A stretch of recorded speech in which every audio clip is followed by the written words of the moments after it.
Oh, there you go. You're on. Okay. Do that. Good evening. I'd like to call the Planning Commission meeting of June 1st to order. If I could ask the city attorney to lead us in the Pledge of Allegiance.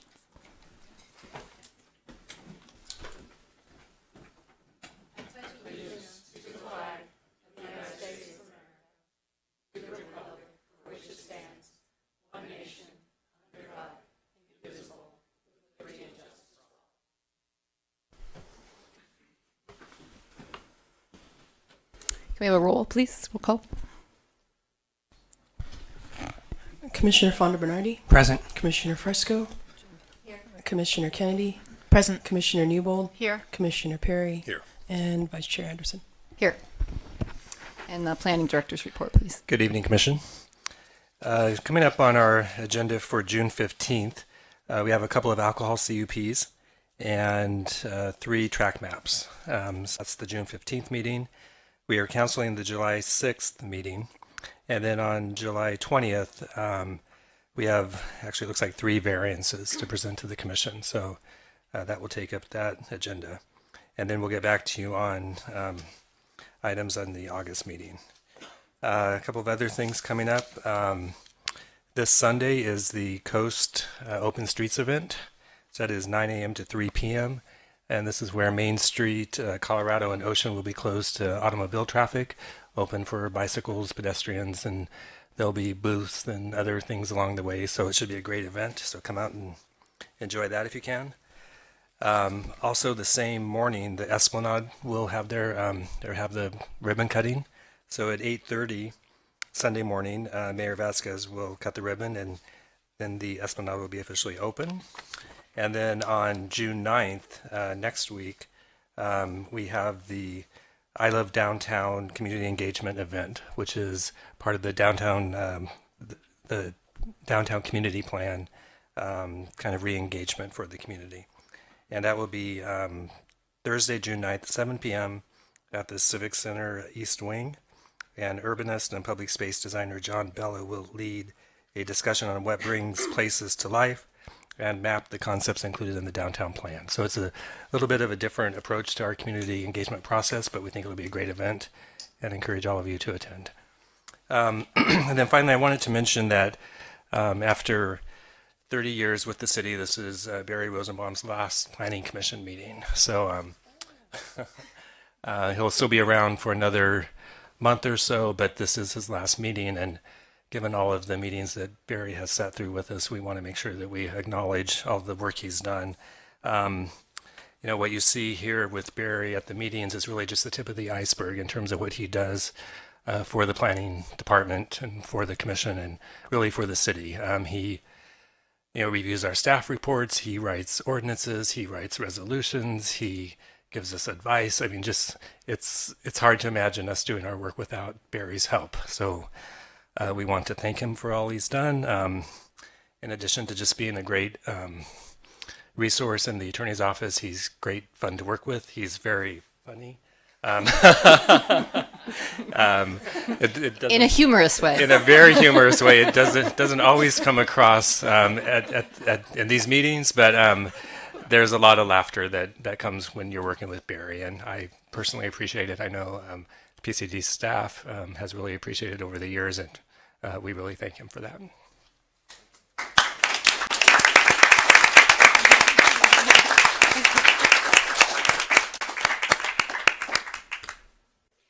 I would just share. There was that time that I actually had the pleasure of working with Barry, like day in and day out for a small period of time when I was on staff here at the city in the planning department. And so I can attest to, what a joy it is to work with Barry on a day-to-day basis. Partly because of the sense of humor, but I think like the attentiveness and the responsiveness, right? Like it felt to me like no matter how small the issue, Barry was always willing to take a look and to search for the appropriate answer. And I just really appreciated that thoroughness and responsiveness. And we'll miss you, Barry. Can I have a turn? Sure.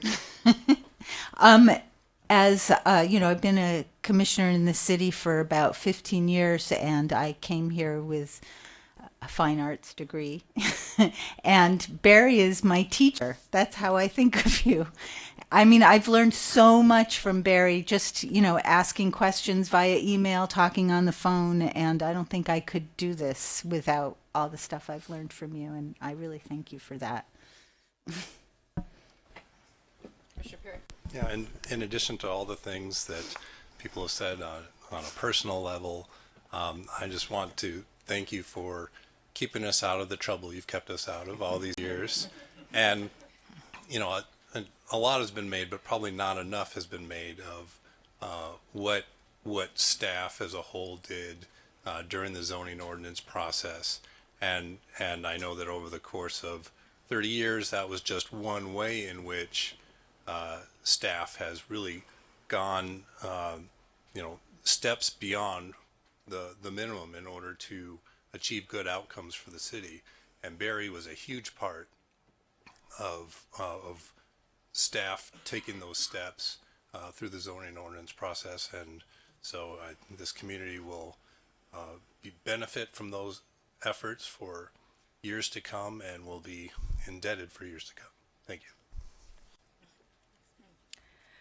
I would just like to add that it's been a pleasure working with you, and I wish you the best in future endeavors or your retirement or a combination thereof. But I want to say that as a member of the Planning Commission, I've personally been very relieved by knowing that you're a great listener, and you've really helped us understand some very difficult concepts, things that interplay with other parts of the law, and the fact that sometimes here at the Planning Commission we have a tendency to ask the same question over and over until we understand it or ask it a different way, and you've been very patient and respectful of that, and I appreciate it.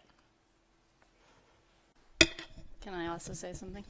I too want to say thank you for your service. I have really enjoyed being on this commission with you for 8 years, and I'm kind of glad to know that I'll be finishing just as you're finishing. I thought you were a little scary when I started because you always have that stern expression on your face, and it's actually was always sort of a thrill if you could get Barry laugh. So we'll miss that. And I'm just feeling confident that you're there and catching us in our mistakes is going to be hard to get used to. Yeah, I would like to express the thoughts of all the commissioners. Being the newest commissioner, I always felt in some ways like Jason did, we don't know what you're saving us from. It's all happening behind the scenes, and it's really great that you're there behind the scenes. So thank you. Thank you so much. I'd like to say a couple words, although, normally if someone was going to do this, and I would be looking down at the agenda and say it's not on the agenda. And I was quick to stop you. I'm glad you're recognizing that. So Marcia can stop me if she wants to. But I think, it's with very mixed emotions that I'm retiring from the city. This has been so much of my life, and I love the city. I love working for the city. The work has been amazingly diverse and challenging, as you've all recognized, and rewarding. The people that I work for, the staff that I work for, are incredibly bright and diligent. Have a fantastic, close relationship with the planning department in particular. David and Jing, Peter and Steve and Russell and Michael and Paul are just a few of the staff that I've worked with, but it is an amazing department, and they give their heart and soul to the work that they do. And it's been just, for lack of a better word, it's been a blessing to me to have been able to work with them. I began my career, as David said, it's been more than 30 years, so I began my career here in 1986. It's hard to believe, 1986. Such a long time ago. I was drawn to the city at that time because of the city's progressive values. I was particularly drawn to it because of its rent control protections, but those are the progressive values the city had then, and the city still strives to fulfill and achieve those progressive values today. When I came to the city, I came as a litigator, so I litigated for the city for 11 years. I did the early Ellis litigation, the city versus Yarmark and Jabazad versus City of Santa Monica. I don't know if that's a claim to fame since we did not succeed in either of those litigations. We put up the good fight. It was tough legislation to defeat, but that's what brought me to the city. And then there's been a lot of litigation where I've been more successful. We had federal challenges to the rent control law itself, which went to the Ninth Circuit, where we successfully defended the law. Challenges to our affordable housing production program, particularly after we required that the affordable units be put on site if they were ownership units. That was challenged, and we succeeded in defeating that challenge. Challenges to our community events law, and challenges when we decided that unattended displays couldn't be put in the park, the nativity scene litigation. So I began with the PC in 1997. So that's when I switched over. So like I said, it had been 11 years. And so it's just shy of 19 years that I've been advising the body. And like most of us, we measure our life in many ways by our children. And my oldest child, Hannah, was beginning kindergarten, I think the day after I was introduced to the Planning Commission for the first time. She just turned 24 and has finished a couple years out of college. My youngest daughter, Yoko, is about to be a senior in high school, so she's 17 now, and of course was not born at the time that I started. So it's an amazing span of time. It's been an honor to be providing advice to this body.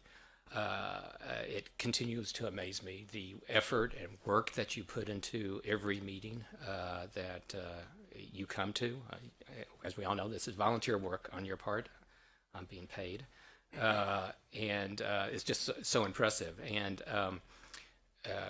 particularly with Amanda's retirement and then this, I had occasion to kind of just look back at the commissioners. It's an amazing list of people who have served on this body, and many of these individuals are still active in the community, which says a lot about this community. So Ken Breisch, Frank Gruber, Eric Parley, John Zinner, Kathy Wormack, Lou Minch, Daryl Clark, Kelly Olson, Susan White, Julie Lopez Todd, Geraldine Moyle, Barbara Brown, Jay Johnson, Arlene Hopkins, then Gwen Pugh, Hank Koenig, Jim Reese, Terry O'Day, Gleam Davis, Ted Winterer, and Sue Hemmerich.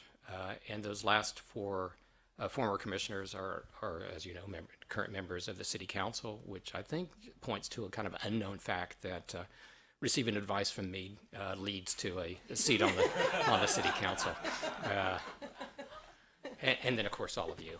So, again, it's been quite a journey, and one in which I'm ending with very, very mixed emotions. I am a resident of Santa Monica, so I do plan to be active. I don't know that I'll immediately appear before you, but I will be watching. Okay, so again, thank you for all the very, very kind words and all the support. Yeah. Thank you for coming to this last meeting. Thanks a lot.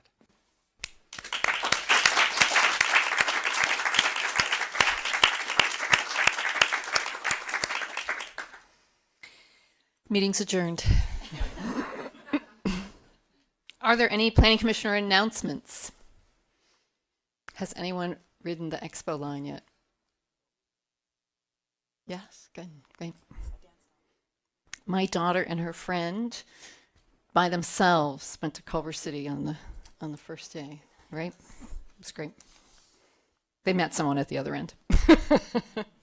Okay, no minutes this evening. Item number 7 are the STOAs. Should we do these as two separate because of people's absences? Is that the best way to do it? Yeah, you can do them separately. Okay. So can I have a motion on 7A? I'm going to move 7A with a comment. Am I allowed to make a comment? I still am concerned about this provision, and I know we're not changing at this point, about the deed restriction of the parking. I think we as a city need to think about the policy that we're setting here, the precedent. We've always talked about shared parking in this city, and I think this is absolutely the opposite of that because of the way I'm reading it. There can be no shared parking with these lease spaces. And I think we need to think about that. Staff should be thinking about that, and we shouldn't be putting that kind of provision into these projects. But I am moving approval of it. Is there a second? All in favor? Aye. Aye. Opposed? One opposed, and I'll abstain. Commissioner Kennedy, opposed. You need to use your microphone. I voted no. Okay, do I have a motion on 7B? Chair, if I could ask, did Commissioner Kennedy oppose it because it was not an accurate reflection of our vote, or for some other reason? Well, yes, it along with my prior vote on the this project when it was the last time. Chip? Was that clear to you? Okay. Can I have a motion on 7B? Sure, I'll move 7B 15 ENT 00304. And is there a second? I'll second. All in favor? Aye. Any opposed? Any abstentions? I'm abstaining because I wasn't here that night.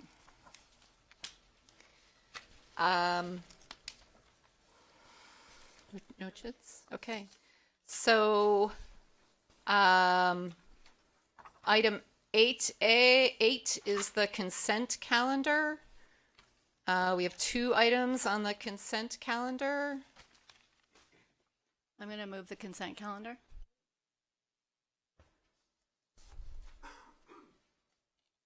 I'll second.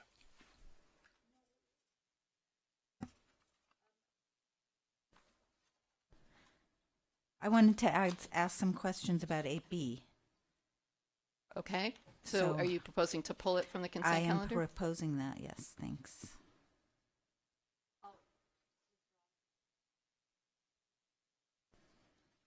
Thanks, Commissioner Newbold moved and Commissioner Perry seconded 8A. All in favor? Aye. Aye. Aye. Opposed? No opposed. Any abstentions? No. Okay.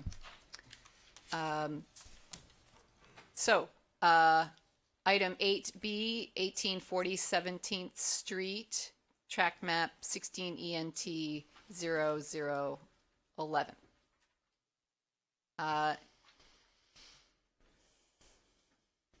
Let's start with the staff report.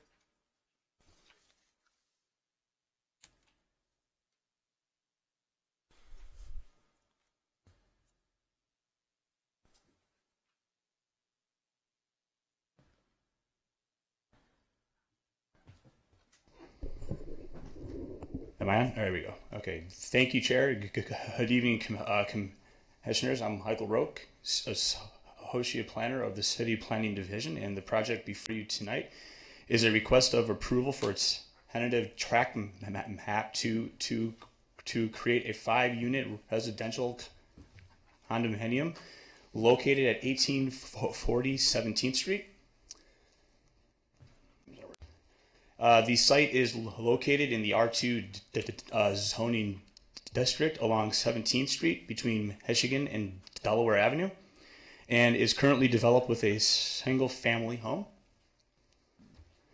The project, once again, is actually proposing to build a 5-unit condominium consisting of 4 market rate units and 1 lower income unit. The actual proposed building, it does meet both the density and building height requirements that is established by the R2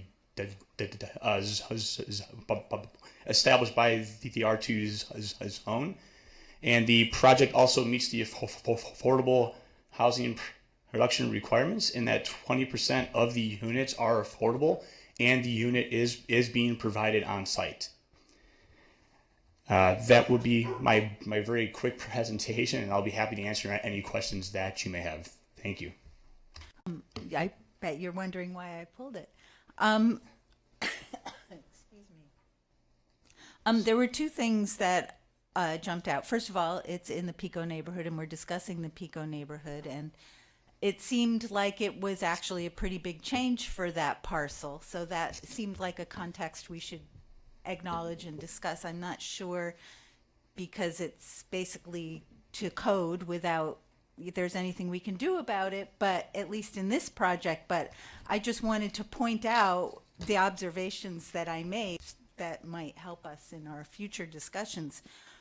Basically, when I first looked at it, and you're allowed 2,000 square feet per unit when you're doing it, it said, okay, well, 3 units, so then they have 4, so they round up. So you had 4 units, then they put in the affordable one, and then they have 5 units. And then they get a couple of free variances, if you will, which encroached on some of the setbacks. And in order to get the 5 units on there, and all of that sort of felt like it wasn't really exactly what maybe we want to be able to do there. And then I did a little more math and noted that with the affordable housing bonus that got them all the way to 5 units, and you did the division, it ends up being 1,500 square feet per unit, which is the bonus that you get if you're doing 100% affordable housing. So it seems to me like doing 1 unit of affordable housing shouldn't get you to where 100% affordable housing would get you. Do you know what I'm saying? It's like we don't have an incentive for 100% affordable because you can get there with 1 affordable unit because of the way the math worked out on this. You're staring at me like you're not following at all. Because I'm not. Okay, where did I lose you? I don't understand the idea that. So I guess I would just. I wonder if this conversation is better had when we're talking Right. about Pico neighborhood. Well, I because- just was afraid that Mr. Rosenbaum wouldn't let me talk about this particular property when we talk about that because he taught me that Well, you it can't does, talk it does about. seem like it would be. It sounds like what you're raising. I mean, staff can go in more detail, but essentially, is my understanding, reviewing this, that this project complies with the objective development standards, the things that you are speaking to, which is the bonuses and the incentives, are codified. Right. And so they're following exactly what our law provides for. And so you're right. The provision that we had talked about before would preclude this body from rejecting this project. And what you're raising sounds to me like it may well be some policy issues that would be appropriate to discuss in the next item, and you'd want to discuss them generally because that's what the Okay. nature of the item is. Okay, well, I might have to repeat my calculations for the others later and see if I can explain it better. Okay. I would also note that the density bonus, that's being received by this project, it's not something that the city just came up with locally. It's Right. it's implementation of state law, and we're required to provide these bonuses. Right. So just providing some background regarding that. Right. It was the averaging, the rounding up that threw it off. Anyway, go on. Commissioner Fresco, do you have any other questions? No, I'd like to make a motion to approve then. You know, I was remiss in making sure that we shared ex parte, or did our ex parte disclosures. So does anyone have anything to share? Okay, great. You made a motion to approve. I did. I'll second. All in favor? Aye. Aye. Opposed? Any abstentions? Great. What am I supposed to say now? That got approved. There's a 10-day appeal period. Anything else? Okay, good.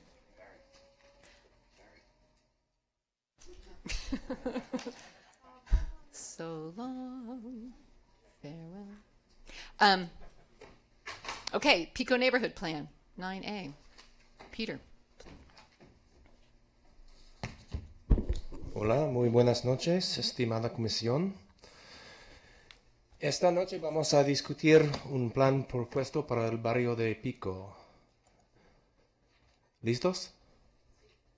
Vamos. Good evening, Planning Commission. Peter James, City Planning. And tonight we're going to have a discussion about a nascent planning effort tentatively titled the Pico Neighborhood Plan. There's supposed to be a beautiful graphic here that's not coming through. this evening, we'd like to accomplish four things. As we're in the very, very beginning stages of the project, in that we haven't done the official scoping or written an RFP or hired any help, we just really want to kind of frame out what we should be looking at as we enter the planning effort at the end of the summer. So we want to look at the boundaries of the plan, the area that we should be doing our work in. We want to talk about the themes we've heard from the community. We want to talk about some potential partners in the area that can lend perspective to the effort that we're about to undertake, and then to talk about our path forward, the steps and the timing for the process. This is just not working. Let me try something else real fast. Sorry about this.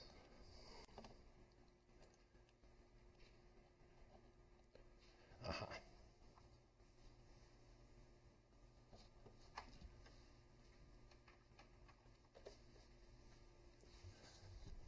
Let's see if that works.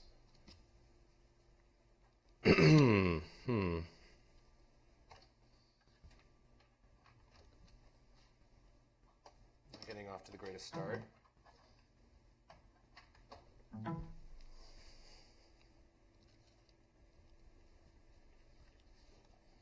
How was everybody's Memorial Day? Here we go. I went to Mexico for one day. Okay. Let me just save this to the desktop so we don't lose it again.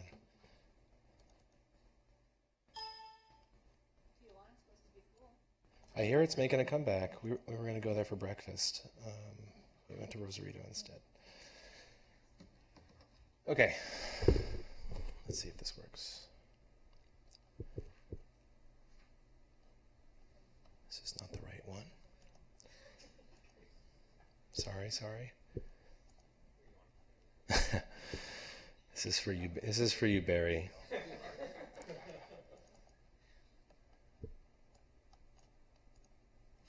Okay. Oh, here we go. It's in here. What were you saying about staff professionalism? Forget. Okay, we're going to do this. Here we go. All right. So there's that wonderful mural at Virginia Avenue Park. Thank you. Okay. So just kind of setting the stage for the discussion about the boundaries.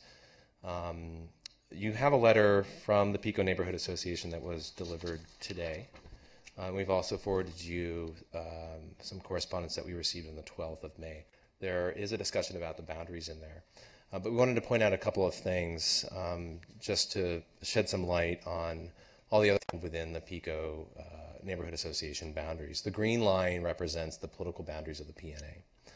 And over the past, I'd say 5-6 years, maybe even 10 years, we've completed the Bergamot Area Plan, which occupies about 145 acres in the northeastern segment of the Pico Neighborhood Association. The Civic Center Specific Plan was adopted in 2005. The Memorial Park Neighborhood Plan is underway, and the Downtown Community Plan, of course, is also underway. So all of these planning efforts have zoning standards included in them already. And to add to that, we have overlapping boundaries with the Mid-City Neighborhood Association. And so what we've sort of set our sights on, and this is totally open for discussion, is the Pico neighborhood area as defined by the zoning ordinance, which can be found at figure 9.4002.A, which essentially defines this area. It's basically north of Pico Boulevard to the freeway, and from the city limits at Centinela across Lincoln Boulevard to 7th Street. It picks up 375 acres, captures about 4,000 people, all the businesses on Pico Boulevard, as well as some of the cultural assets located within. And really what's remaining is largely industrial. north of the freeway, the Water Gardens, Arboretum, the industrial areas along the Olympic corridor, and pieces of the cement plant, etc. So we want to have a conversation with you about the boundaries. Just looking at the demographics within that area that I just described. I'm sorry, did I say? Yeah, 3,800 residents is about 8,200 people. Looking at the census data, this all comes from the census and the ethnic makeup of Pico. We really do see a higher level of ethnic diversity than other neighborhoods within the city. If you were to compare this chart with the downtown or with Ocean Park or really any other neighborhood within the city, you see a lot more of the oranges and the purples and the reds in Pico than you do elsewhere. And these are African American populations, Asian populations, Native American populations. And the percentage of the population within Pico that identifies as white is much less than in all other parts of the city.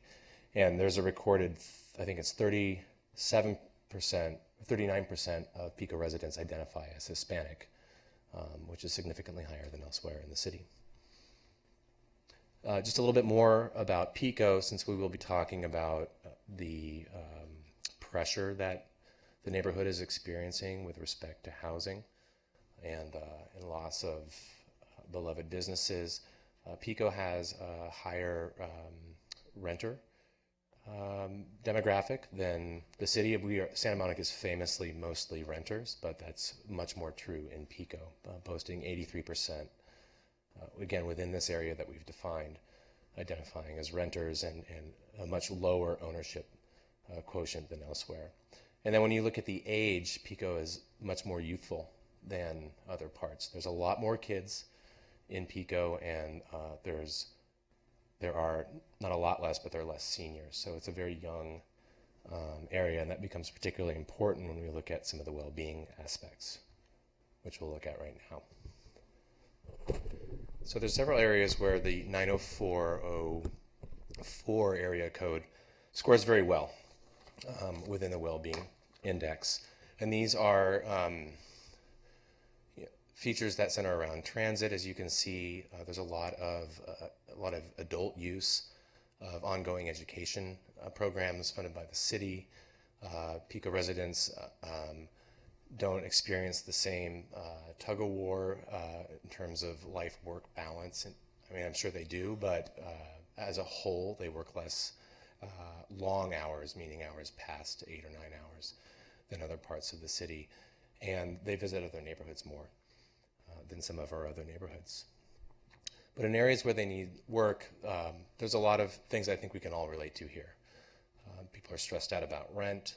They're concerned about keeping their jobs.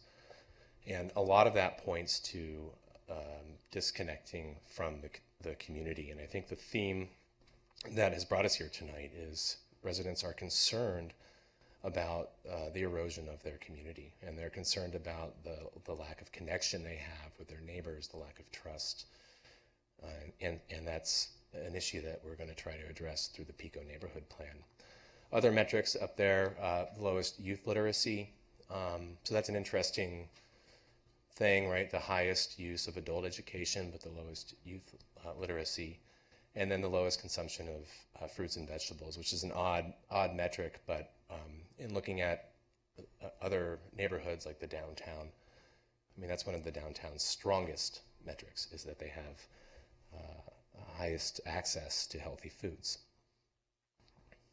So what we've heard over the years, and this goes way back to the work that we did on the Loose, people are feeling squeezed out. There's a lot of competition for apartments, certainly for single-family homes and ownership opportunities. They're seeing the businesses that have long been centered on Pico Boulevard, for example, turn over to national chains and maybe more highfalutin land uses, and then the notion that the culture is becoming more diluted over time because of the two factors above is something that we have heard over and over again in our discussions with PICO residents and neighbors. Now, we got a letter on the 12th of May, which raised many of the points that are in today's letter. But I just wanted to go through a couple of these, and then we can try to map them to our path forward. There's 10 that I'll show you presented over 2 slides. And I've sort of abbreviated them here for the sake of PowerPoint, but first and foremost is the notion of strengthening, sustaining the PICO identity. And I think Maria Loya is here, that she can speak more to these points when the public comment period begins. There's an interest in maintaining the scale and massing of the neighborhood, ensuring that there's compatibility with new buildings, that there's a variety of housing types that are provided for many different lifestyle choices, single family, multifamily, multi-generational, etc. Preservation of the trailer parks, and then protecting the PICO's quality of life and reducing the impacts that come with traffic and development and noise and all of that stuff. There has been a history of the freeway being built, the maintenance yard. A lot of these impacts have been borne by the PICO neighborhood over the years. The May 12th letter also identified a desire to find opportunities for institutional neighborhood serving uses, to center community benefits on serving the PICO neighborhood, particularly the youth and the seniors, creating a fund to improve air quality near the freeway. I think importantly for the zoning conversation, we'll be looking at the mixed-use boulevard low designation and really what that means, looking at replacing that with neighborhood conservation. And then again, we end on the boundary conversation. Where should the boundaries of this project fall? What we think we'll be able to deliver, and this will evolve during the scoping process, are a set of a package of planning themes, where first and foremost we'll be looking at zoning, so creating a new zoning district perhaps for the PICO neighborhood.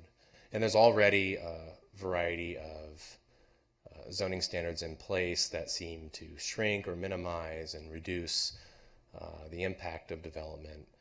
Some have been specifically drawn for PICO. They were adopted in the new zoning ordinance, and I think this is the foundation from which we build and look for additional opportunities to address these concerns.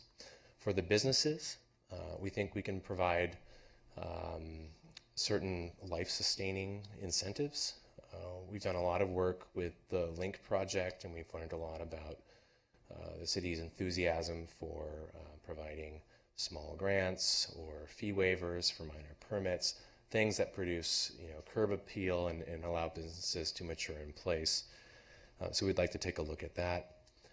For the community, we want to hit some of those well-being factors that address sort of learning, the need for additional learning or after-school programs, job training, and ultimately well-being. And then lastly, for PICO as a whole, just accounting for the need to maintain cultural relevance within its boundaries. And there's an interesting thing that's happening alongside of us. The 18th Street Art Center has received a grant by the James Irving Foundation to do cultural asset mapping in PICO. So this will be a process where they train residents to identify cultural assets, and I think they can take on a variety of forms, from actual physical locations to experiences. And the sum result of that project, I think, will be a framework that the art center and that the city can use for public art, for festivals, for community engagement. So we're going to run parallel to them with our cultural planning process, where we're actually looking for sites that are sentimental or have some type of history within the Pico neighborhood, and see what we can do to preserve and enhance those areas. Who should we talk to? It's a good question. The PNA is certainly leading the charge and are our core partners in this. But there's a lot of other people that are involved in life within Pico. Certainly the PIO, which is the local business improvement district, in charge of the 330 businesses along the boulevard. The college is a major resident, if you will, on that street, 18th Street Arts Center. Recently, you may have heard about the Pico Lincoln Action Team. This is a splinter organization that came out of the Link Project that's really focused on the intersection of Pico and Lincoln, some of the crime statistics, human service issues that happen around there. Definitely a tie-in. And then there's the community groups, the churches, the youth groups. Everybody will have some type of perspective about what it means to live in Pico and what the threats are and what are the opportunities. So we'd love to hear your input if you have thought of anybody else. On our side of things, we've put together a team. This is very early on, but at the moment the core group is comprised of planning, folks in the housing and economic development division, that's both housing and economic development. We've pulled in the well-being folks so that we have access to their data and they can help us put a finer point to some of these metrics that we're looking at. And we may add the bus, the police department. I think it will be an evolution as we begin to write the scope for the plan. And just ending the presentation, it's a short one. What to expect as time moves forward. During the course of the summer, we'll be involved in pulling together that request for proposals with input from the PNA and some other stakeholders.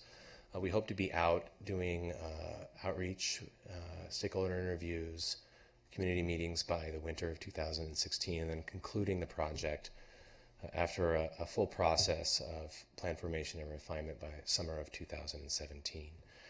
And one thing we know that will be very important is to conduct this project in both English and Spanish so we can reach as many of the residents as possible. So our anticipated budget will take into account the need for translation services, and we should know if we've been fully funded by the 14th of June, which is when the City Council will adopt the next year's budget. So where we started is where we end. These are our objectives this evening, and I will close my remarks to allow for public comment. Thank you. Sure. So we have two chits, and why don't we go right to public comments so that we have the benefit of that input when we have our discussion. Maria Loya to be followed by Dolores Sloan, please.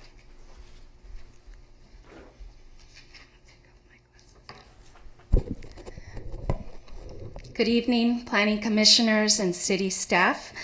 Well, first of all, I want to thank the city staff along with some of the city officials, city council that approved the Pico Neighborhood Zoning District. That came out of the PNA's campaign called Better Neighborhoods, Same Neighbors, right? And it really picked up steam during the zoning ordinance update. And we saw that with the light rail coming and with the growing market pressures that were being created, that people were, long-term residents were being displaced. And so we saw that there had already been a tool in place for Ocean Park called the Ocean Park Zoning District. And so we looked at that. We worked with some of the Ocean Park residents to help us put together this concept of the Pico Neighborhood Zoning District. And so although that we support the other areas of work that were mentioned by the city staff, we want to make sure that our primary goal is to ensure that we put in place zoning rules that will protect the character and the scale of the Pico neighborhood. 2 examples. Right now, we just heard of this development happening, right, in the Pico neighborhood. And so one thing that was raised is that this was within code, right? But yet, with something that's within code is going to create 4 market rate condominiums, and that's going to have a big impact on market pressure and will result most likely in the displacement of more long-term residents.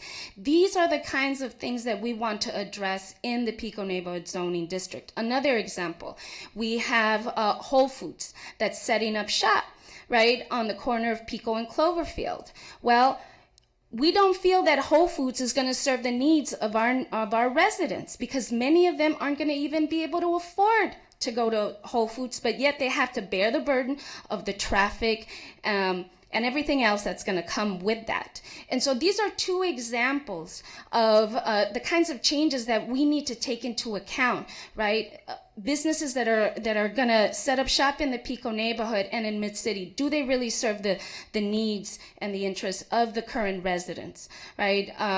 So those are the things that we're wanting to work with city staff on and with you all to ensure that through this process that we end up with zoning rules that are going to protect the scale, the character of our neighborhood, right? Because we're already experiencing the impact of the light rail, the impact of increasing market pressures. Thank you. Thank you.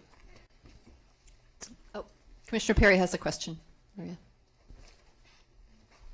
Yes. One of the things that staff is going to be doing coming out of this is gathering information. Are there particular questions or pieces of information that you're wondering about that you want to make sure is a part of this effort? Well, I think one thing in particular is about the zoning of mixed.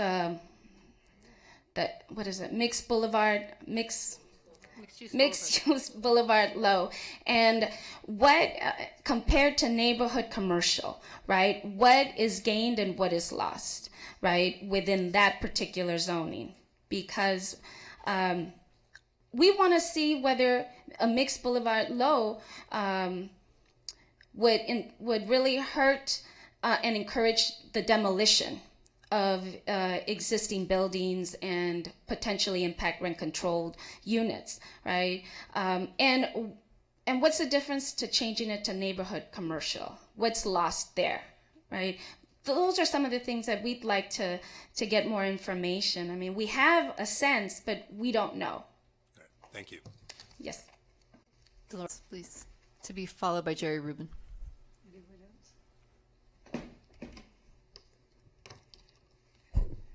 Good evening, commissioners. I'm Dolores Sloan. I live in the Pico neighborhood. I live in the west end of the Pico neighborhood. And part of what I want to say is that you have to look at the whole area, not as just one configuration that's a monolith, but that it has a real diversity of populations and building styles and manner like that. And so land use issues should take that into consideration. I was not able to go to the PNA meeting where staff met and was able to talk with residents, but it's real important to know that it's much more diverse than was shown in the report. It's not the fault of staff, it's the way we perceive it, because a lot of attention goes to really the East End, which is severely, very severely affected right now. I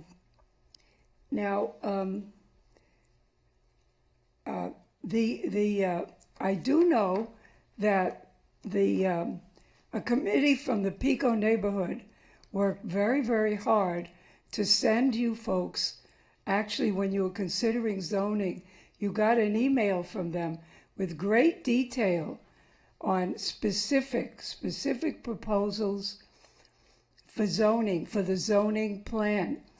And I hope that you go back and look at that, as well as the very detailed letter you received from Maria and from the PNA, because it really, they got some good brains in on that.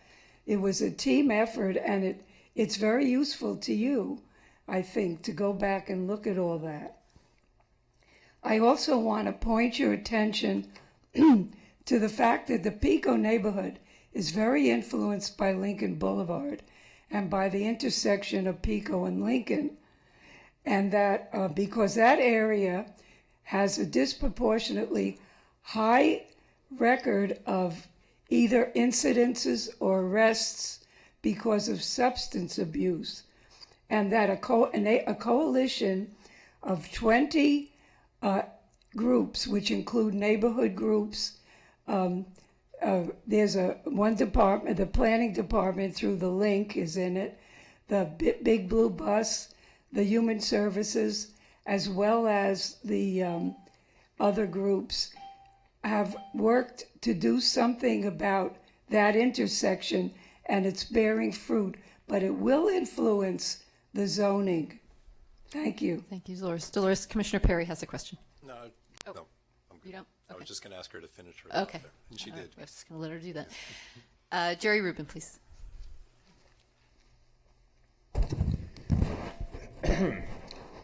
Thank you very, very much.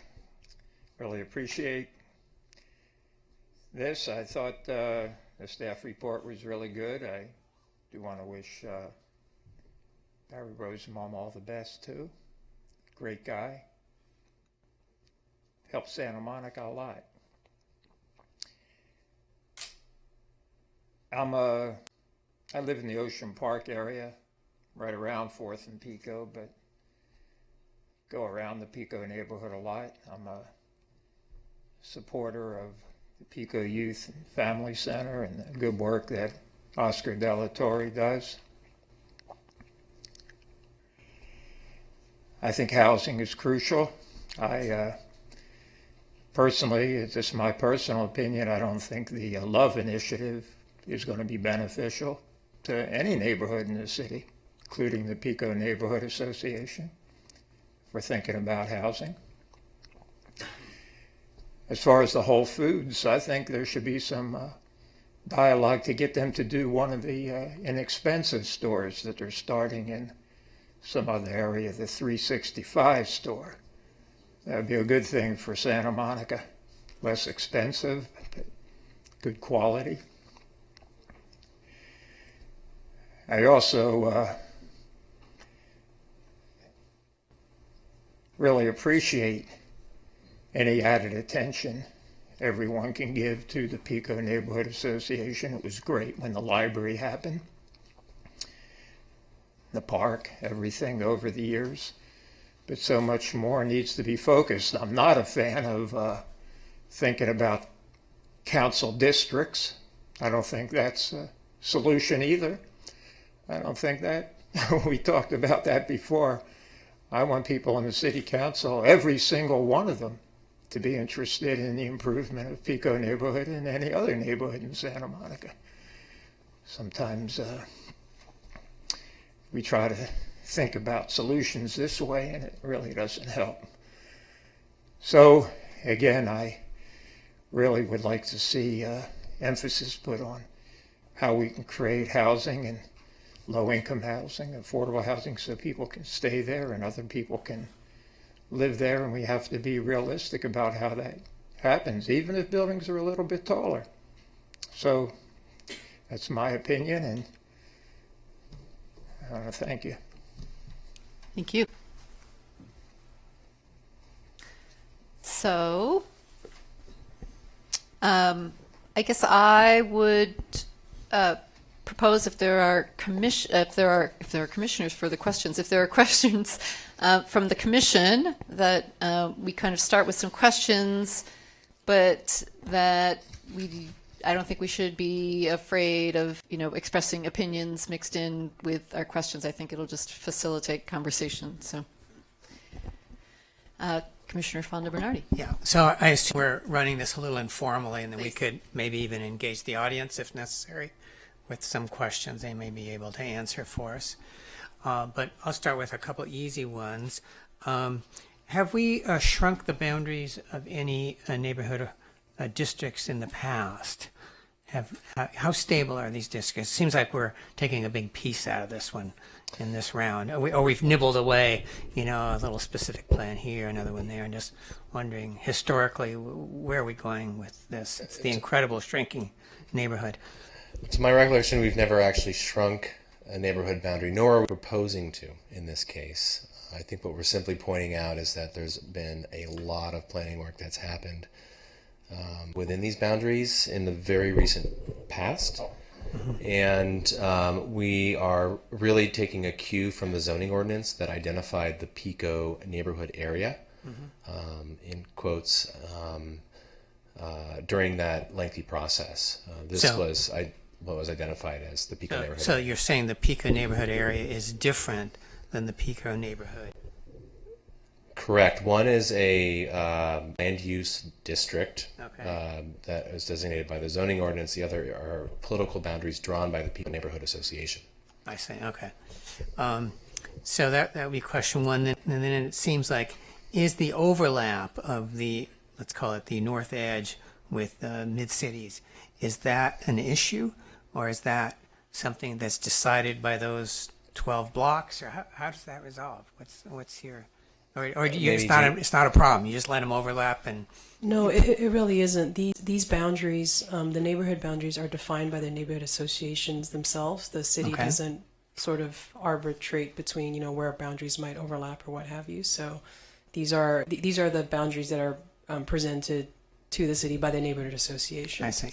So they live independent, basically. They have their own life. They have their own ecology, basically. That's right. But based on our understanding, I don't speak for the associations, but we've met with both Mid-City and with Pico, and this overlap was acknowledged, I think, at least at the Mid-City meeting in terms of how they do try and cooperate and work together in terms of that overlap. Okay. And then there was a mention of trailer parks, and where, apart from the one on Stewart, where are the other trailer parks? The other trailer park is, other than Stewart, which is the city-owned Mountain View, there's Village Trailer Park, which still exists as a 10-space park on Stanford Street. It was the part of the park that was not closed in the redevelopment.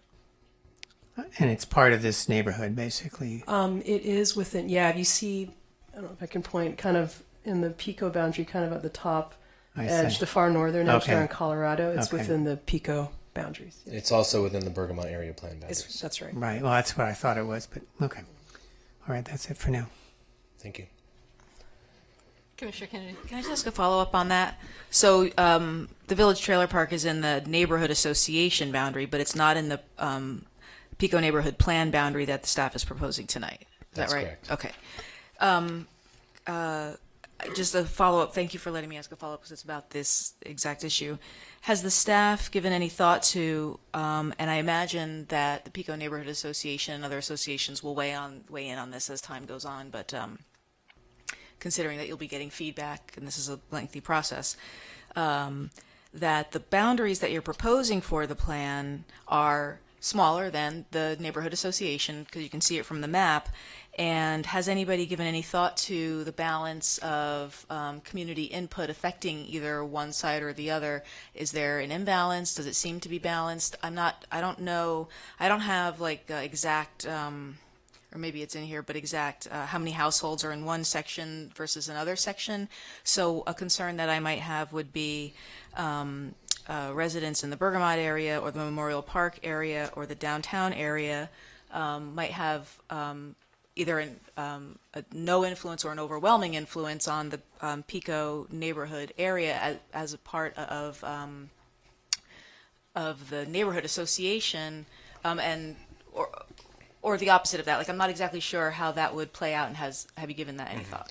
Well, one thing to keep in mind is that the areas that are proposed by staff, as Peter said, it's consistent with what was called out in the zoning ordinance. And Right. if you recall, during that process, there was actually an interim zoning ordinance that was put into place that adopted standards for the Pico neighborhood to kind of protect it as much as possible during that process and until the zoning ordinance was adopted.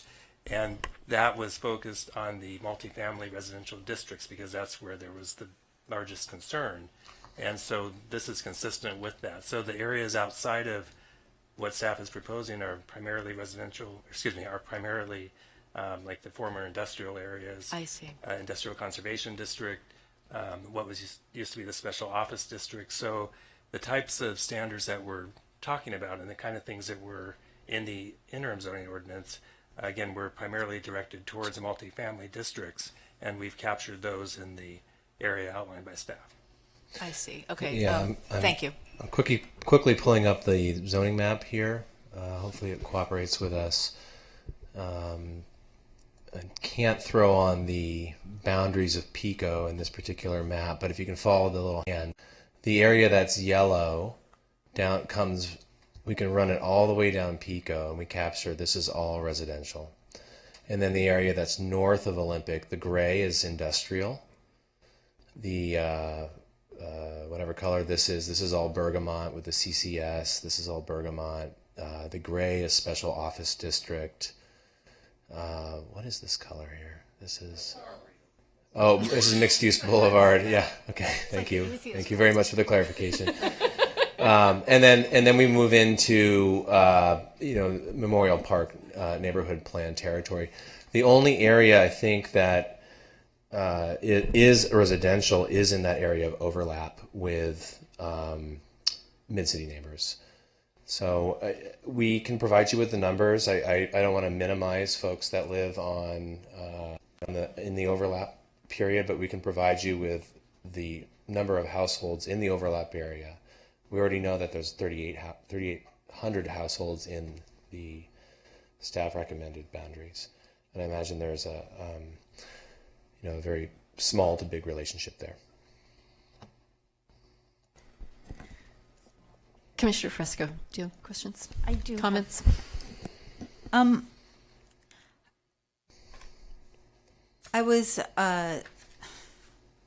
looking earlier today, was not able to print it out. The handout that the Pico Neighborhood Association gave the Planning Commission in February of 2015, and I couldn't print this one out at home either. So I can't compare them, but it seemed to me that this was substantially the same recommendations, except that they left off the zoning chart because that has been mostly implemented. Is that close to accurate? I think I'll have to ask somebody with a deeper history of 2015 zoning politics than myself.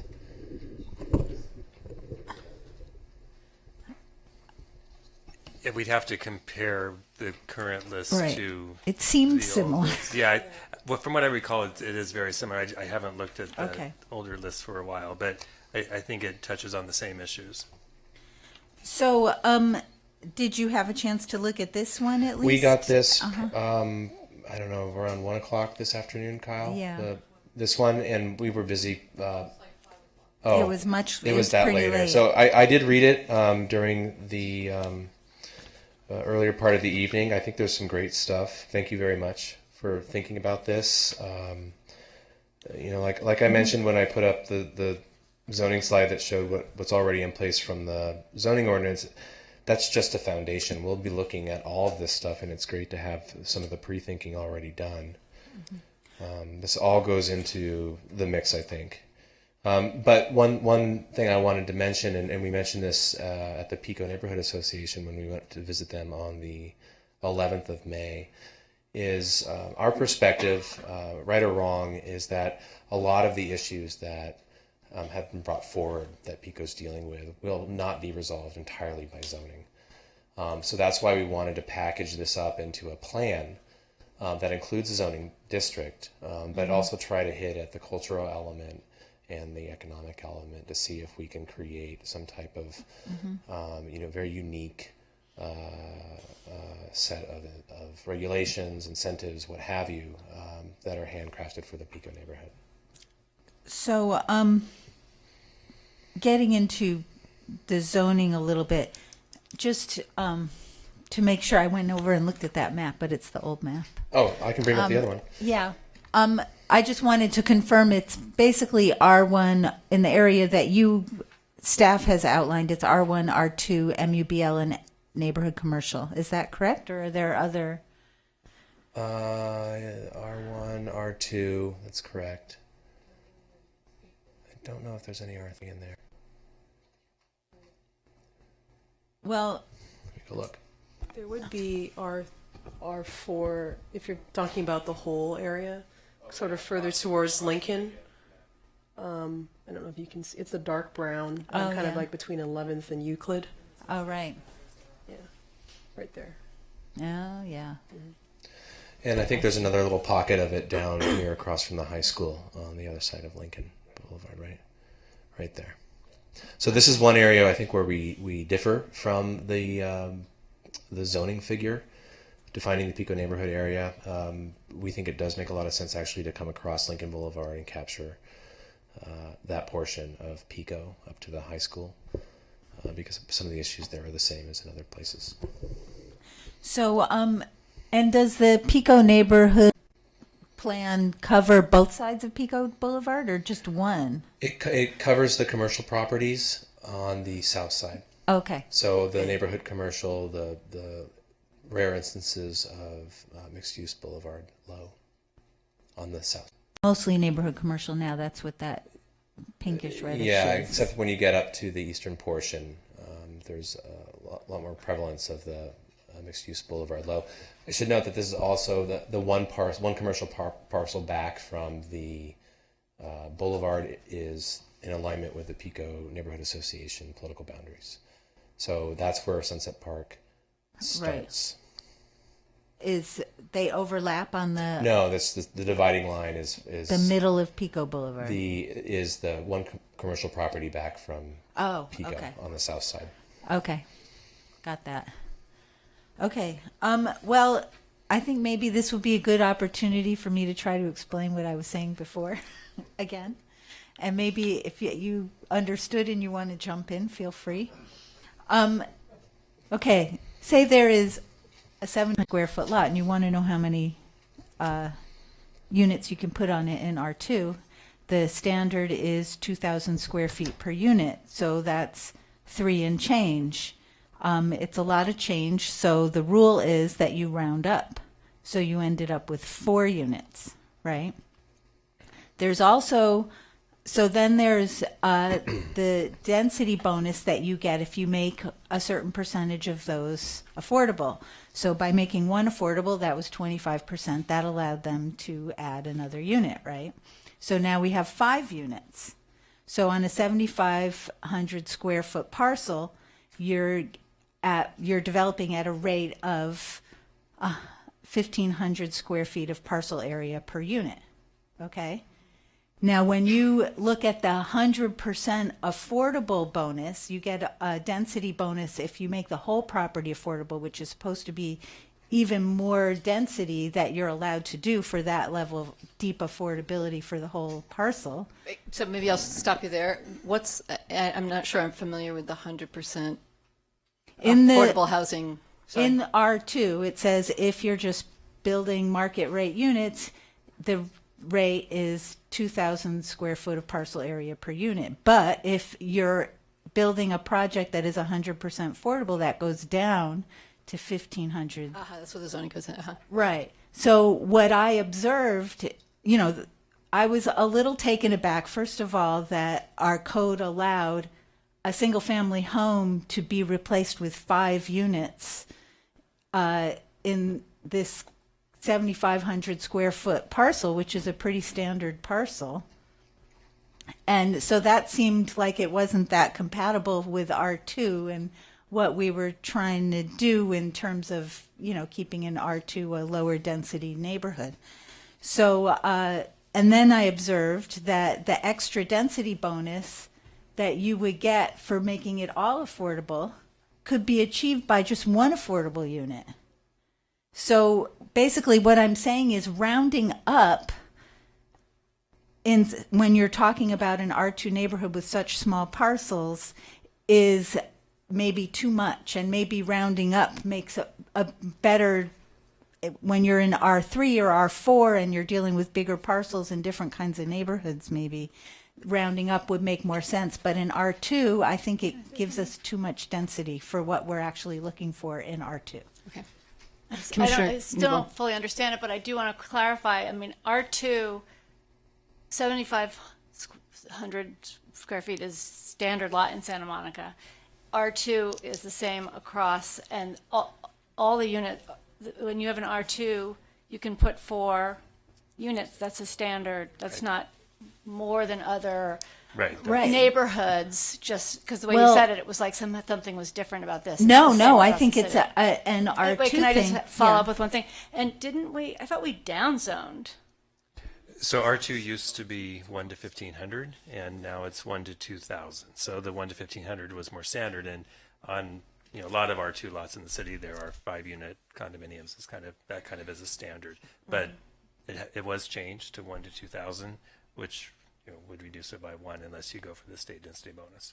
So can I just clarify that? So perhaps under the old standards, we were getting 6 units on a lot because you could 5 was allowed, yeah. and then there was a density bonus unit. I'm not sure how many of those were actually built, but yes, that's what was possible. Okay. Right. Okay. I think I would also note with the 100% affordable housing projects, the 1 per 1,500 is just the base density. So they would also be eligible for an additional 50% density bonus. So if it was 100% affordable housing, you could do 8 units on there instead of the 5.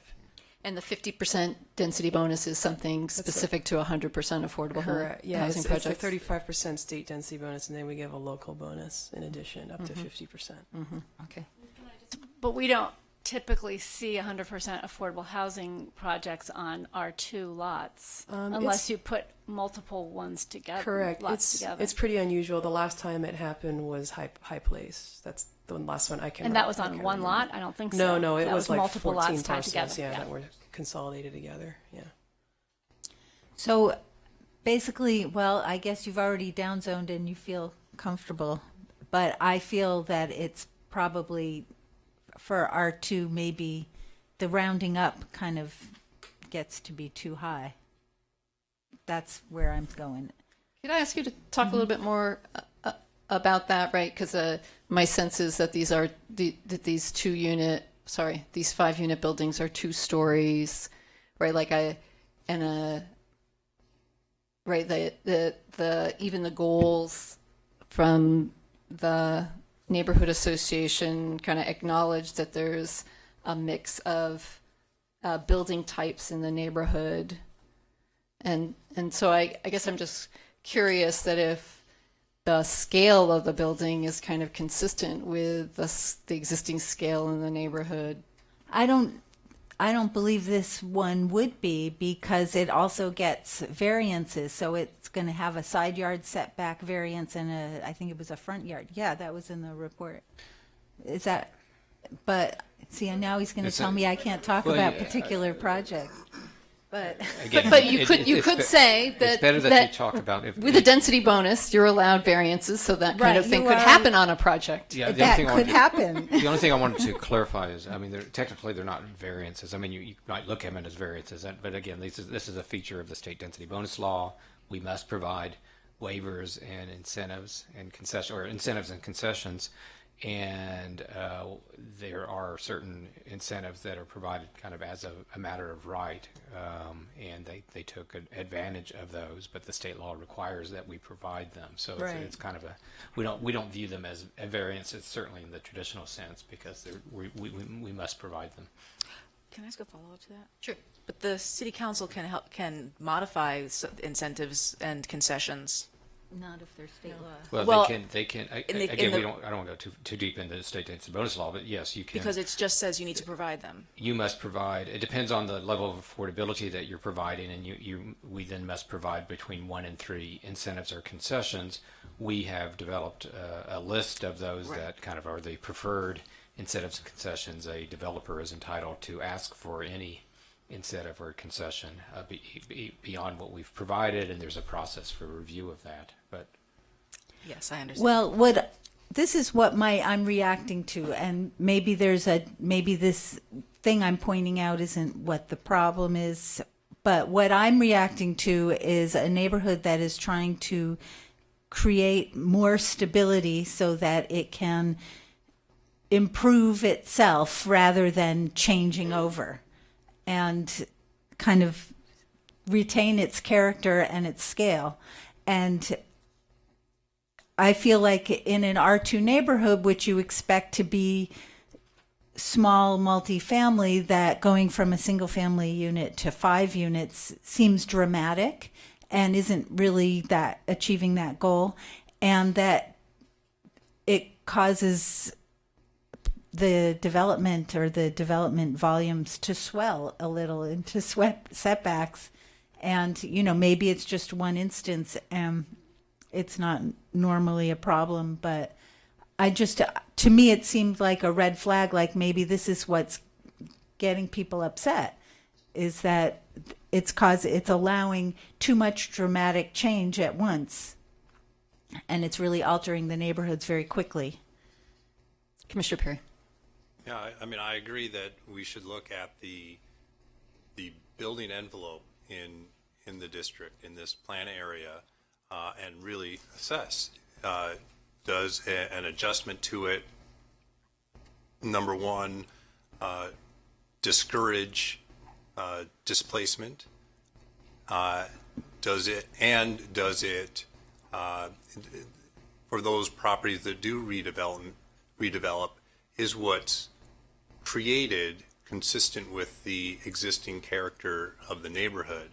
I would steer away from adjusting the density levels, because I don't think that's the key. And certainly if you just change the density levels, any property that redevelops, you're just going to end up with larger units, and you may be frustrating your efforts.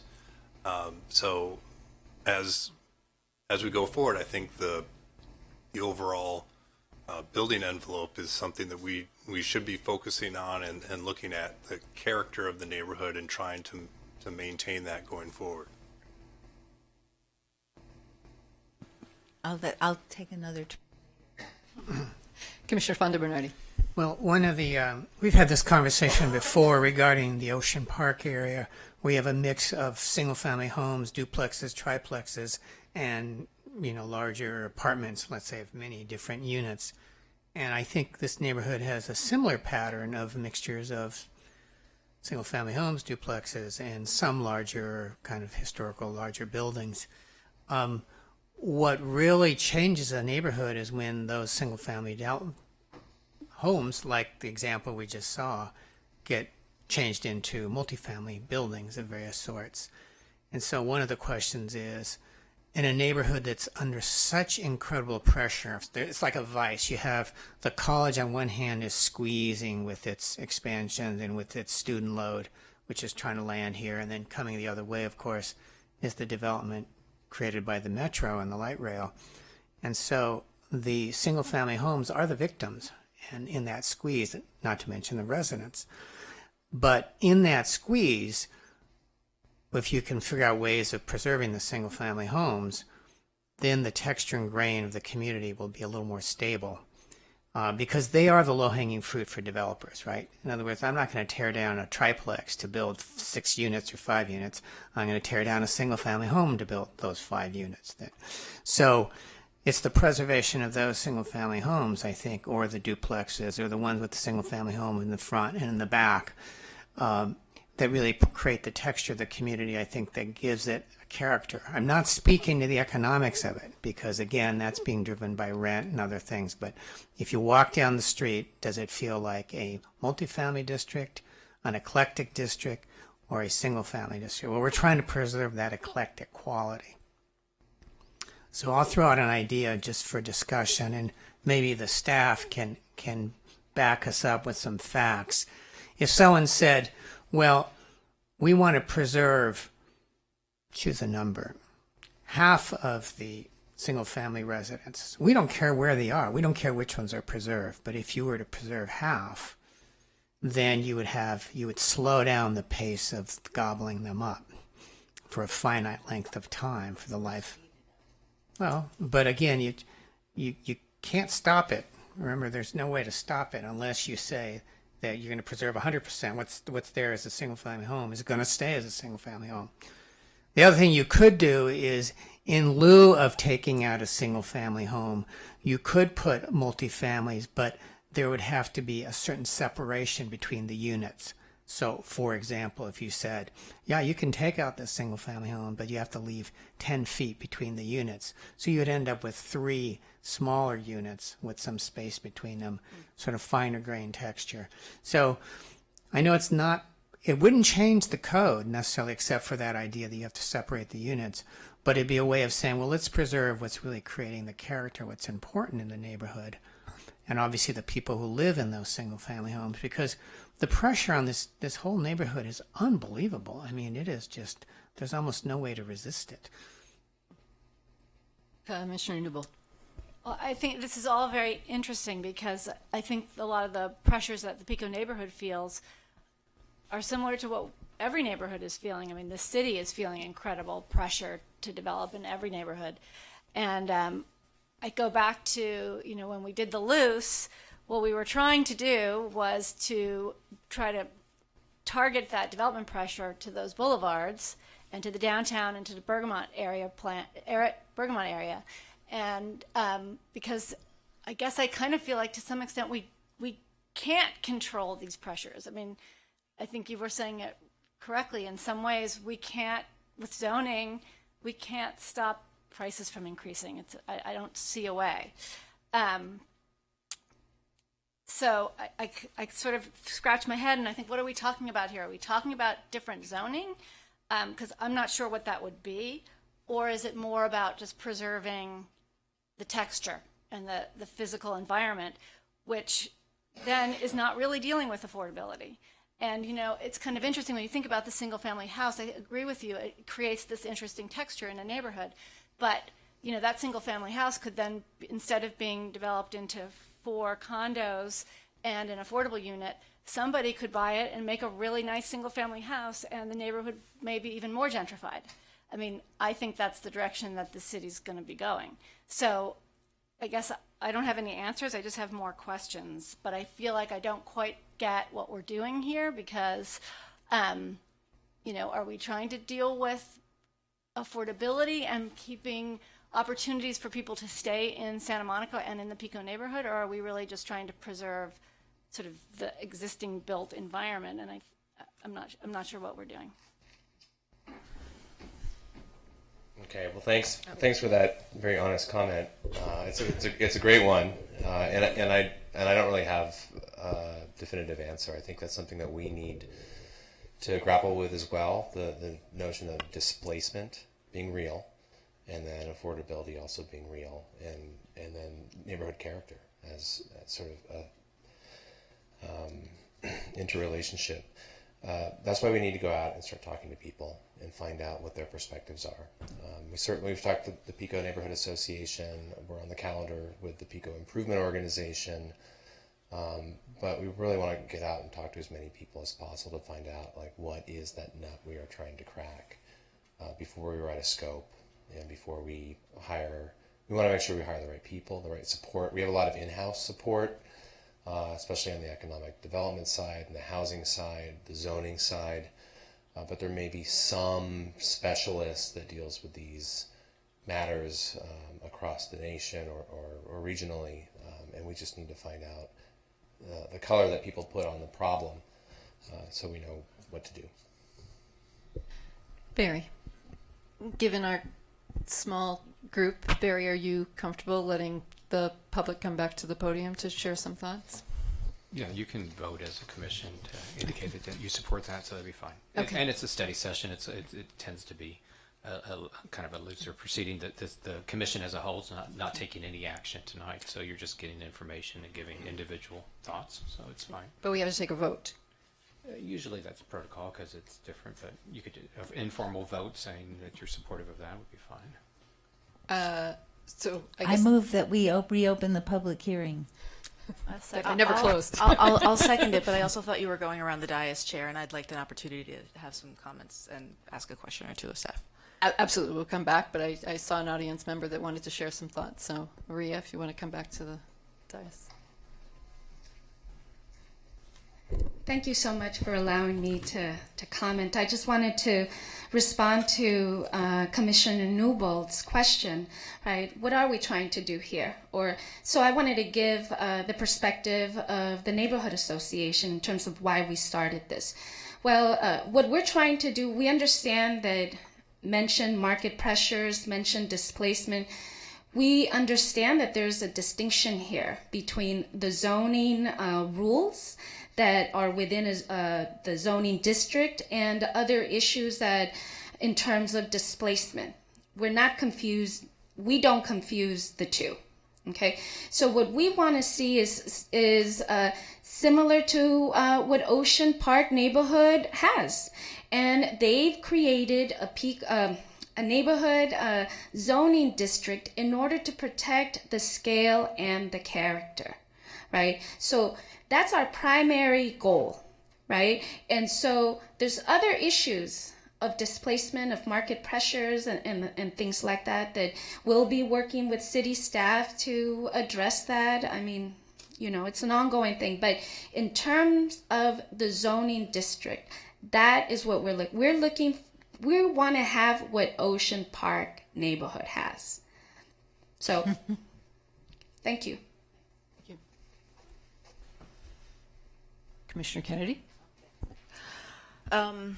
Well, on this topic of zoning and market pressures and all, my feeling generally is that there are pressures and market pressures, and then there is actual development that happens, and the two, in a way, in their own separate ways, are a result actually of the zoning laws, because the zoning laws essentially tell you what you can do with your land. It's like if you've got a widget and you can spin it, and it's like a top, and all you can do is spin it, and the only thing that it does is it spins. It has a certain value. It might be valueless. It might not be worth very much. But if you've got the same widget and it spins, but when you spin it, it shoots fireworks, it prints dollar bills, it'll book you a hotel room, it'll send your mom flowers every year on Mother's Day, and then it's got a certain different value and does different things, and therefore is of more interest to more people and creates a different outcome. So it's in demand, and then it performs a certain way. So when I think about, for example, I'm just going to bring this up as one of my comments about the presentation, the idea of should we think about providing businesses incentives, more incentives, fee waivers, things like that, in addition to looking at the residential building envelope, which I think is a good way of putting it. And you're basically, two commissioners were kind of essentially saying the same thing. I also think that on the boulevards and in the business areas and the areas that'll get redeveloped, we need to think about perhaps not going overboard or even ratcheting back some of the incentives and look at how they perform. What will the outcome be? I was not familiar with the Whole Foods, or did someone say it was actually 365 and not a Whole Foods? Okay, well, the time we still have to determine, time will tell whether or not that marketing thing that Whole Foods is doing is actually producing lower cost groceries or not. But on our boulevards, we definitely want to have smaller, in this area, we want to have smaller businesses that local people can afford the rents, and they can hire local children to do work as they are either entering college or looking for their first job before, in the summer. I mean, there's all kinds of things that we can do, but we have to make sure that we don't tip those business incentives to the point where on the boulevards it becomes possible to put in, we've talked about this before, the kinds of businesses where, a glass of wine is $21 and the cheapest meal on the menu is a $32 market price, whatever the heck, because that too, not just what happens in the residential neighborhoods, but that too will also increase pressure and then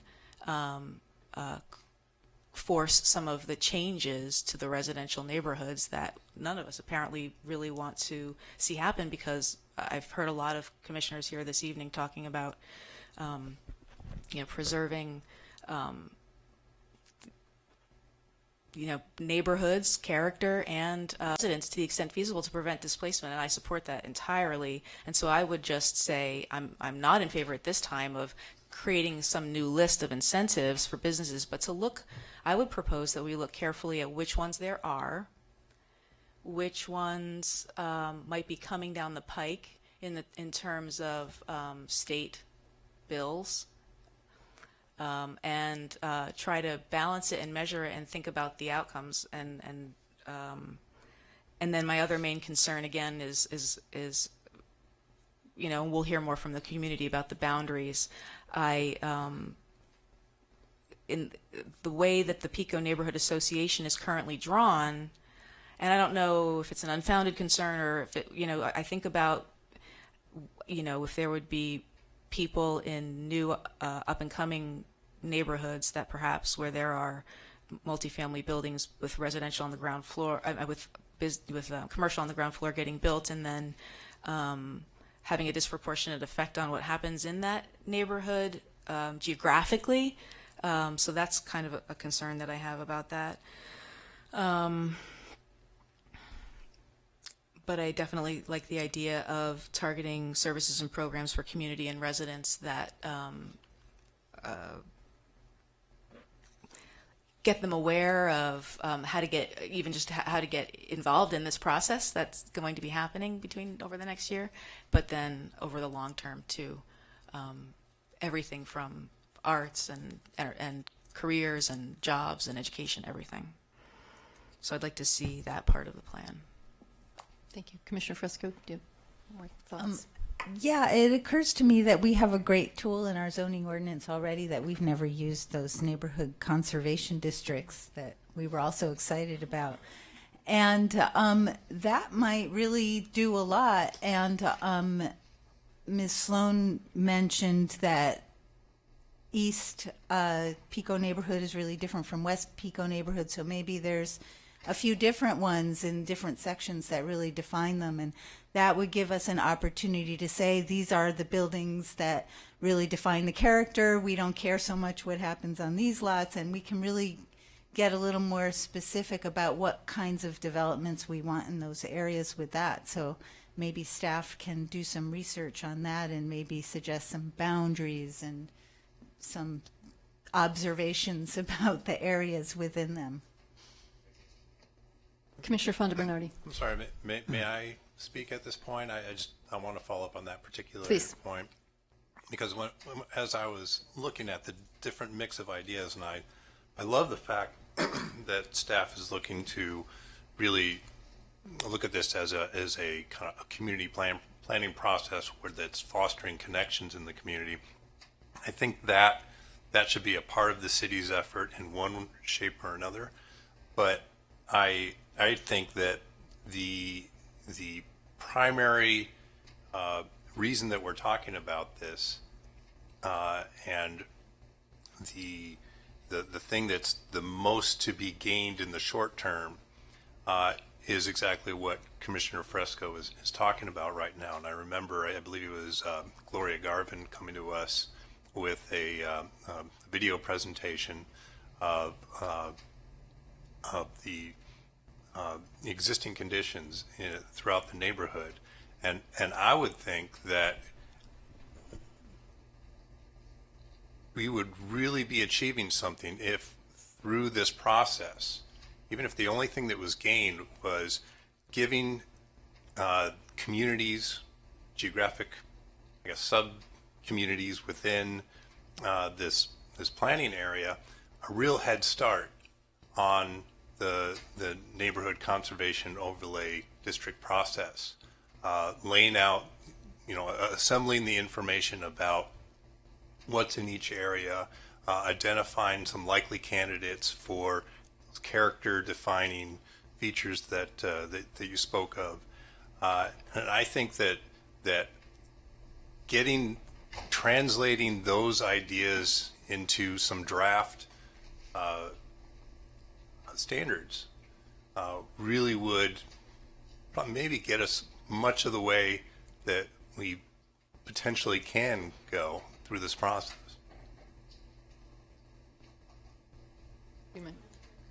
Yeah. So going down that road, in terms of the kind of expertise that we might be able to borrow from, one is there's a discussion about the freeway, improving the quality of the air around the freeway. I have no idea how you do that. There might be things that make a difference. There might be things that sound good but don't make a difference. Who do we talk to? And I'm open to suggestion from staff. Is that something, the sound walls are up, the embankments are landscaped. What's the next level of improvement of air quality, such as it is? And is there a benchmark that the air quality is getting worse? It may not be as more cars become electric. It may actually be slightly improving, and it's a race against the increase of the quantity of cars versus the mileage and fuel. I don't know. So I would like to, rather than just have a feel-good line there about improving the air quality, it'd be nice to have some metrics and get something that we can actually say, oh, we did this or we didn't do that. And if we didn't do it, here's why. And then we'd sort of be...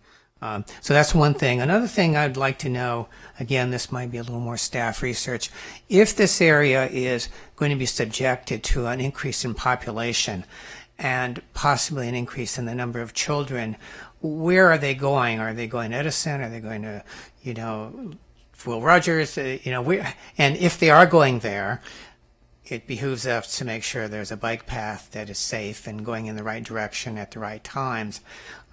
So I would like in some ways to get some feedback from the school district as saying where they expect population to grow and in which schools and why. So that would be one thing. And then the last thing is it's unclear to me whether Virginia Park and Memorial Park are enough, meaning as the population increases, are those parks highly impacted?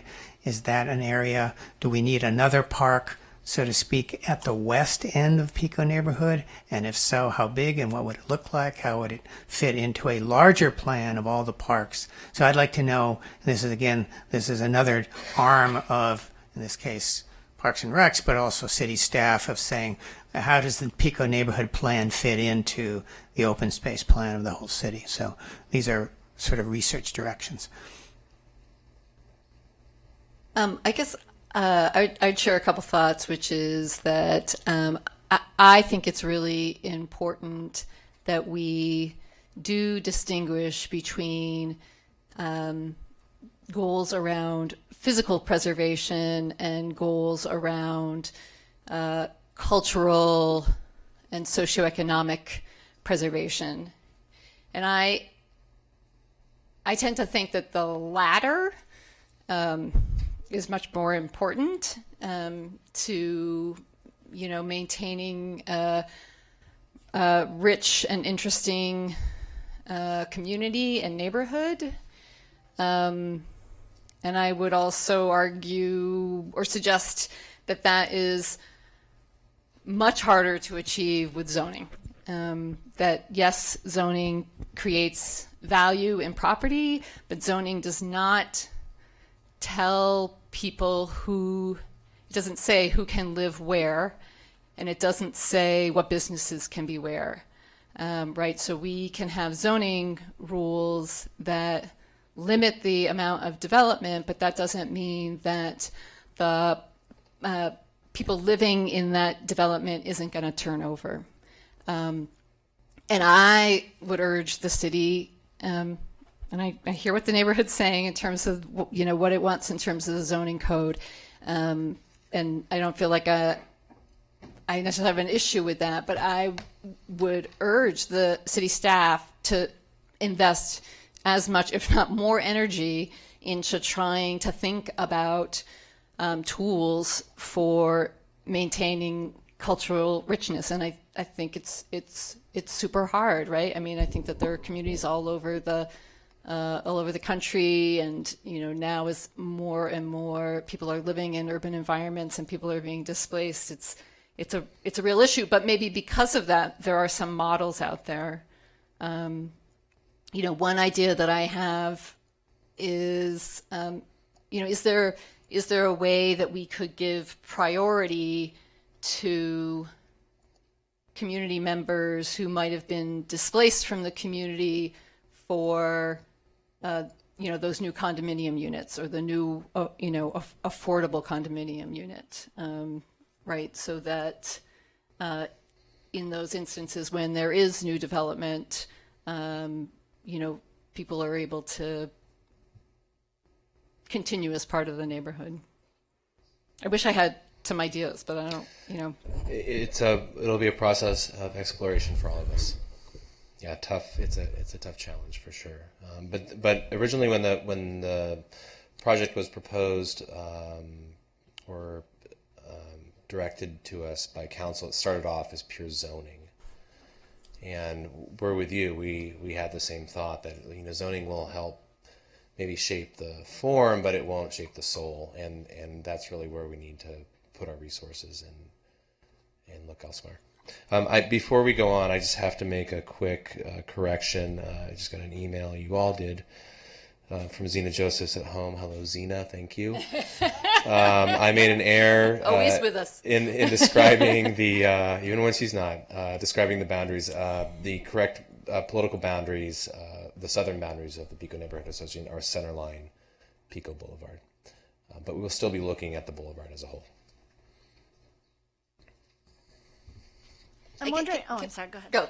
Go. No, you go ahead. I guess I was just, you know, another thought on top of that in terms of the relationship between the socioeconomic and the physical / zoning, right, is I think that certainly economists might argue that in restraining the supply, that is contributing to, you know, rising costs, right? So if we're talking about a housing unit, right? So, you know, if we're going to agree that we want to set zoning standards in the residential neighborhood that are about retaining the physical eclectic character, maybe we look to the boulevard as a place where we can expand the supply of housing.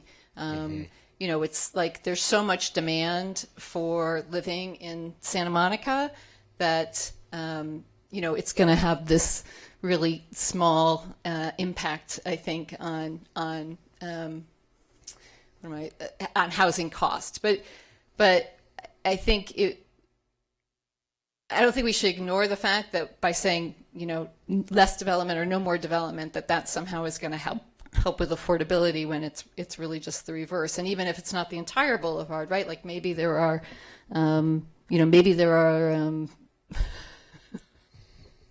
not activity centers. Maybe we still have one left. There's still one at Memorial Park. Maybe there are nodes, right, where we can. You mean like Bergamot, where there was supposed to be 400 units of housing, but there isn't any now? You mean like that? Tier 3 on the boulevards. Yeah, so, you know, I think that's an interesting point you raise, and we'll have to balance that idea with the recommendations from the Pico Neighborhood Association to look at converting the mixed-use boulevard low designation to neighborhood commercial, and so we'll have to explain, you know, what the loss is to housing, to, you know, et cetera, during our analysis. Right. Just to reemphasize my own point, since I still have the mic, which is that, right, neighborhood commercial won't prevent the restaurant that's serving a glass of wine for $21. But it will prevent the housing. Exactly. Yeah. Commissioner Kenny.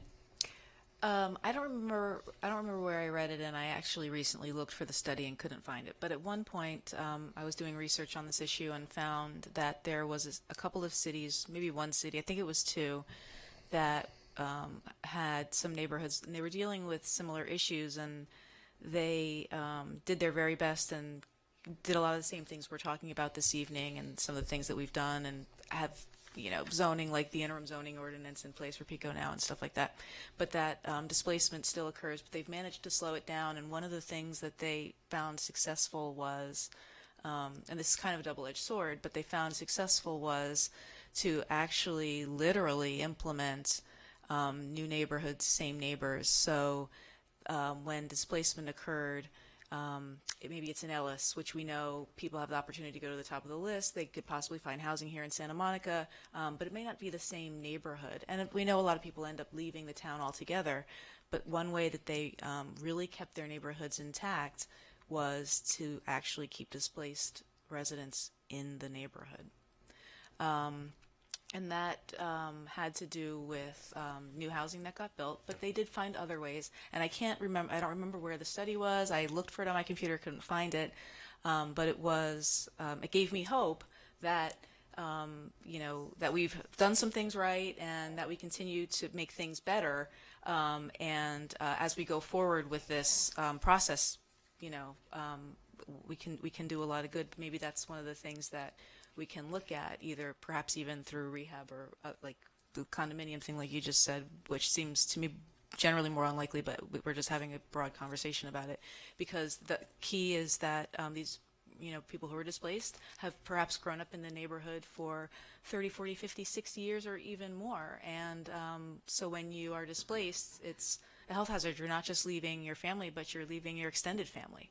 So it's really important to they were able to demonstrate that it was really important to the vitality and the cultural identity of the neighborhoods to keep the residents in the neighborhood.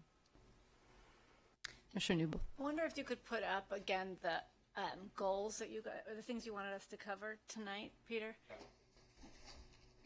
Just to make sure that we cover those.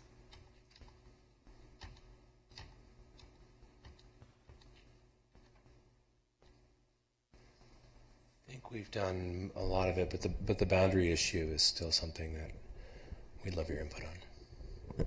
I can put the boundary map up if you'd like. That would be helpful. My initial feeling about the boundaries is it's probably about right. I think, you're trying to deal with where people are living primarily, right? So I think you're hitting it. You said it's something about it going down to Santa Monica High School, but is that on the map? Yeah, it is. It's the yellow square of the specific plan is the high school. Right. And there's a cluster of apartment buildings that are between the high school and Lincoln Boulevard. So right. We're proposing pulling the plan boundaries So even though the across. plan currently doesn't capture those, in this picture, you're proposing right, that's to the extend. zoning. That's the zoning ordinance. Gotcha. Or to expand it across. Okay. Any other thoughts on boundaries? I think that's a good idea to capture those units. It does seem that the Pico Boulevard on one hand and the freeway on the other hand is kind of a natural boundary, unfortunately, because it was how that neighborhood was cut. And but the question is, those little single-family residences up there on the east end, on the other side of the freeway, they're kind of orphaned, and I know they're in the plan, but I'm asking in the cultural and planning ecology of the city, are they the same creature? Are they intrinsically connected to everything that's south of the freeway? I don't have a strong feeling one way or the other. I'm asking for some thoughts on that, because otherwise the boundaries look fine to me. That's the only question I see is there something for those people there that helps them and makes them feel connected to, they have to, there's only one way to get through, as I understand it. Is there any underpass under the freeway Yes. east of Stewart? There is one, I The believe. Dorchester Tunnel. Okay. So there So is. you're talking about this area right here, Right, right? exactly. That's the question I'm having around the boundaries. Yeah. Is should that area really go to Bergamot or should it go to the Pico neighborhood? It's Can an open staff question. provide any background on why that got included? Well, it was not included in the Bergamot area plan. So because it was a residential area of Pico, Bergamot really looked at the conversion of former industrial areas and deliberately avoided residential by and large, looking for a way to create what may amount to in the future a brand new neighborhood centered around the transit. This area here is largely R1, fronted by multifamily buildings on Exposition.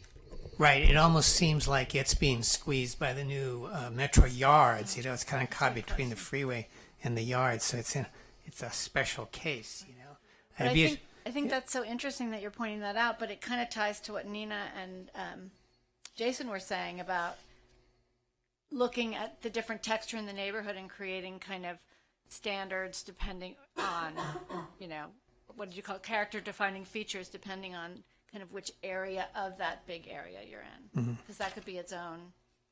Yeah. I'm just saying, does it belong in this plan or is not? It's just it's thinking out loud. Yeah. Well, If not, where would it go? And it seems like it has no other place to go, so it belongs in the plan. Does it need to go anywhere? Well, I think it works there. Yeah, I would also add that it is, even though it is divided by the freeway, it's very similar to the R1 neighborhood south of the freeway. So there is characteristics that are very similar. And again, I think the biggest point is just that it's kind of out there on its own. And if we don't tie it into the Pico neighborhood, then it's really not connected to any other area. And so I think it's important that it be part of the plan. and one last thing in terms of research. It would be nice to see in this map the location of all the preschools. So in terms of cultural resources.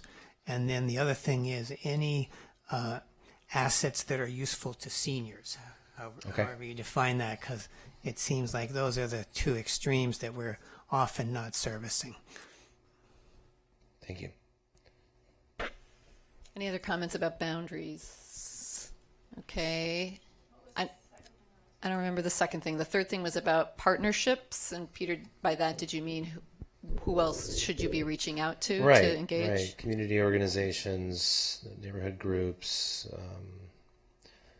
looking at the arts, looking at Commissioner Fondo Bernardi mentioned the school district, but maybe at a more local level, right? The schools, Edison, if it makes sense to, I don't know, what, cross Pico and talk to the other schools or the PTAs. Yeah, I would say specifically the PTAs, because I don't know that the school staff themselves are really going to have much to add, but PTAs might. Cool. Good luck if you can get anybody to come to your meeting. We'll go to theirs. Other thoughts? Since we have been talking about displacement, I would say try to reach out to some tenant organizations because in addition to organizations that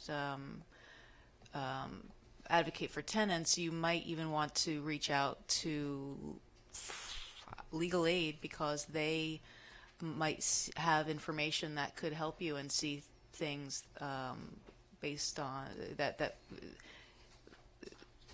they might have trends or I don't know. So I would say tenant organizations and perhaps even legal aid, and doesn't hurt to reach out to the rent control agency. They might also have some information. Terrific. Other thoughts? Additional themes to be studied. Commissioner Fondo Bernardi has set the tone with a bunch of great ideas. Are there other? I guess I would just want to make sure that staff is collecting and presenting to us empirical data. I think to come up with the tools and the rules, we need to understand what's what's actually going on. Mm-hmm. So to me, questions like, how much new development has there been in the past 5 years? How many applications have there been approved, but maybe not, converted to construction? How many applications do we have pending? How many rent control units have we lost, and what do we lose them to? Right? I think it's really important if we're going to set rules that are designed to discourage displacement, that we understand how much displacement is going on. Absolutely, and I want to acknowledge that Commissioner Perry did send us an email asking for some of that information today. We were not able to get to it in time, but we absolutely will bring you back a set of empirical data that we can all appreciate to understand what the true impacts are. This is just a small example of something we can do right now. It's just look at the caseload within the project area we're talking about. So we're basically, if you look at the 10, we see a couple of projects here. This is a DA that's been approved. These are some active townhomes, and I believe this one is the library. So we're not seeing a tremendous amount of the big stuff. And I don't think this list captures the small stuff, right? This is just sort of like multifamily. But we'll take a fine-tooth comb through this to understand the single-family home pressures and the like. Commissioner Perry. I want to thank you for bringing in the well-being project into, making sure that the findings from that process are part of what we're doing here.